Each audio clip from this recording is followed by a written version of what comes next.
guys, welcome back to my channel. So today's video we are going to be doing something a little bit different. As you can hear from the sound of my voice, I am sick. This is actually my third day being sick. On Friday I had to take a day off of work so that I could stay in bed for a little bit, but now I am feeling a little bit better. I have my tea right here with me and I've taken some rest, and now I'm feeling a little bit better to just jump right in and do this video, this intro, get some makeup on finally on my face and just talk to you guys about today's video. So Thursday was actually the day where I woke up feeling super sick, but I still wanted to try and go into work, but by half day I just couldn't do it, so I ended up going home. And then by Friday I just decided to take an entire day off of work, a sick day, because I just couldn't get out of bed. I wasn't feeling 100%, I lost my voice and so on, so I just decided to stay home. But when it comes to me and staying in sick at home, I just can't do an entire day in bed. Like for me, I get like really anxious and I feel like I have to be doing something and I just have to be productive and do something that day. So what a better thing to do than just create something. So that's what I decided to do during my sick day. I decided to sit down and create something for my house. And if you just want to jump straight ahead into the tutorial, into the entire process and tutorial and how I did this piece right here, the one that's right behind me, you can jump to this time code right here and that'll take you straight to the voiceover and the entire process and how I made it. But for now, I just want to sit down and chit chat with you guys a little bit and tell you how I came up with the idea for this piece. So I basically wanted to do something that was something special for our living room in our home. We've been in our house, me and my husband, we've been at this home for almost 2 years now. So I really wanted to do something special for our living room. And basically we have our wedding pictures up, but we don't have anything with our dog in it. We do have a bulldog with us. He is our little baby and he's a ball of just energy. He's a lot of fun and he's my very first pet. That's how my husband actually proposed. I can do an entire video, a story time about that, my engagement, my proposal story, but that's for another video. But basically I just wanted to create a piece that was super special, that just basically summed up our 2 years in having this little fella with us. He's been someone so special to us. We've had a lot of fun with him. We've had our ups and downs, tons of adventures with our dogs, some good, some not so good. I cry when he's sick. I worry about him. He makes me mad when he rips into my shoes, into my clothes, but it's having a pet. I'm sure every pet owner goes through this, but anywho, I just wanted to create a collage of pictures and just basically an entire summary of all of those moments that we've had together. So that's where this piece came to be. And at first I wanted to create a straight up portrait of my dog. Something that was like very colorful, very an abstract portrait of my dog, but then I figured I suck at portraits, I'm not even gonna give it a shot. But then I saw another video that was how to transfer photos into a canvas, and I thought that would be a better choice for me because that way I can take several pictures and I don't have to worry about painting them myself, and if they're gonna look like my dog, I don't have to worry about any of that. I can just transfer actual pictures and actual moments of us into a canvas, make it into a beautiful collage, into a giant canvas. I knew I wanted a big canvas for that, and just put it up in our living room. So after I got the idea of doing a collage for my living room, I found this tutorial about how to transfer photos onto a canvas. I'll link it down below if you want to check it out as well. I basically learned this technique, I took it, and I did this piece that's right behind me. So in this video I'm gonna show you how to do just that, how you can take a bunch of pictures of friends and family and how to create something like this. This could be a really cute gift idea or just something very beautiful for your home, something that's gonna stand out. I even added some letters on there and I'm gonna show you how to do all of that in this video. So yeah,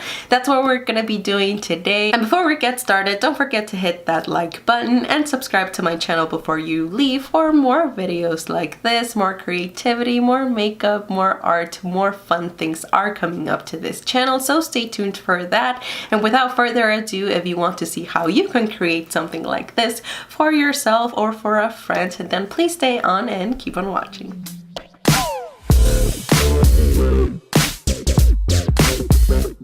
So the very first thing that I did was print out a bunch of pictures with the three of us and then cut them to size. Once all of the pictures were cut, I basically laid them out on the canvas the way that I wanted them to, and that's when I realized that I printed out too many, but that was fine. So I basically just chose my favorite ones that were going to be on the canvas and I saved the rest.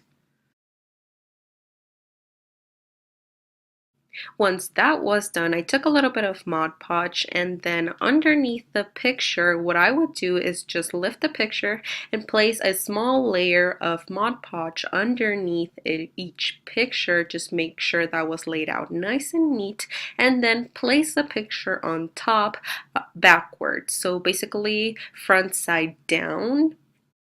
And if you need to, you can always take a credit card and just smooth out the edges. You want to make sure that that picture is laid out in the canvas as smoothly as possible. You can work with a credit card or you can even use your hands like I did. And if you missed a spot underneath the picture that's not gluing down right, you can always lift it up a little bit and then add a little bit more of that Mod Podge with your brush and just make sure that the entire picture is laid out flat on the canvas. That's your main goal.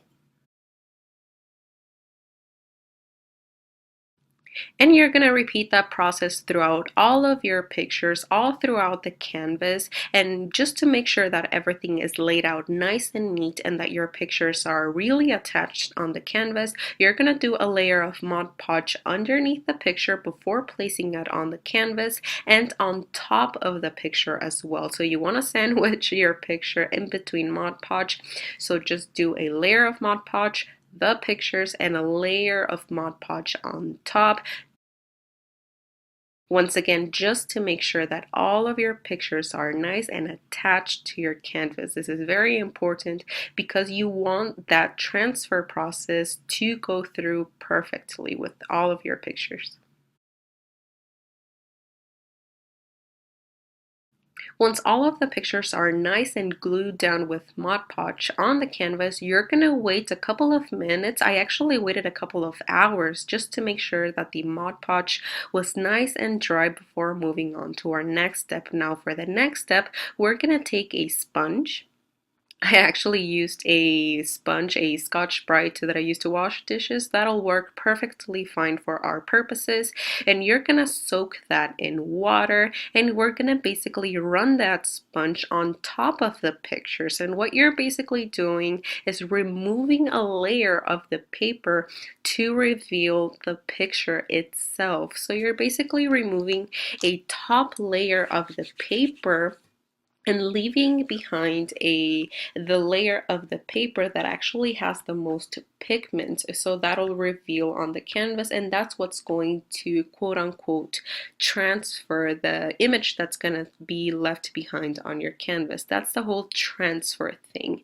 So basically when you laid out that Mod Podge in the beginning, it was gluing down a small layer of the paper, and now you're gonna remove the top one to make sure that a picture is nice and laid out on a canvas, and that's gonna last you for a long time.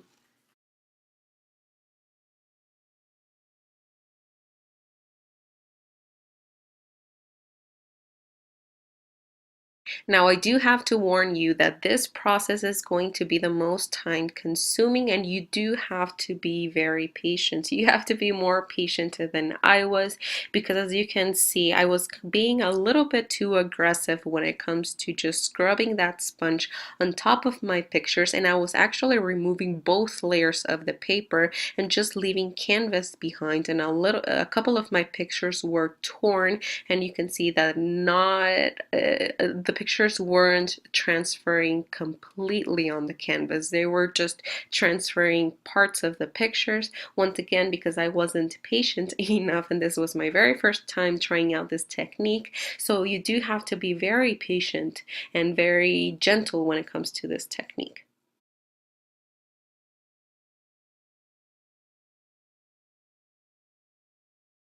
And I do have to warn you also that this process is very messy. So once again, you're removing a layer of the paper and all of those scraps is going to be left behind all over your workstation. So be aware of that.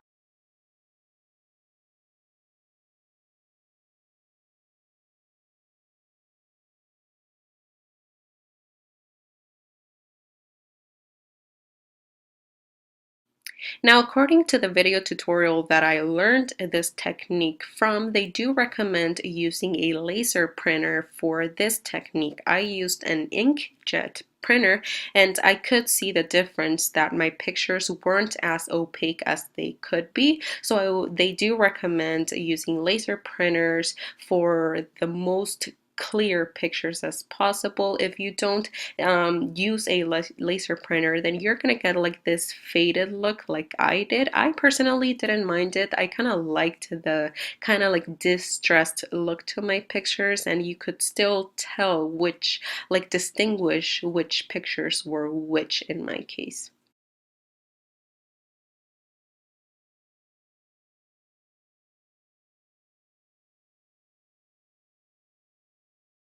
So once the whole peeling process was done, I headed over to my garage to do a little bit of sealing. So I took a matte seal, and this is basically like a finishing spray, and I laid it over the entire canvas just to add a layer of protection to my entire canvases, just so that the color in my pictures wouldn't fade.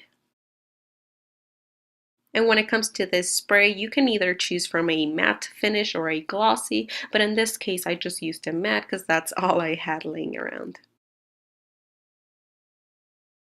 After that, I took a gold metallic spray paint and I basically just did a layer, a couple of dots all scattered around my canvas. You can't really tell in the video, but it is just like a basic sparkle all across my canvas. Just a touch of gold in there too.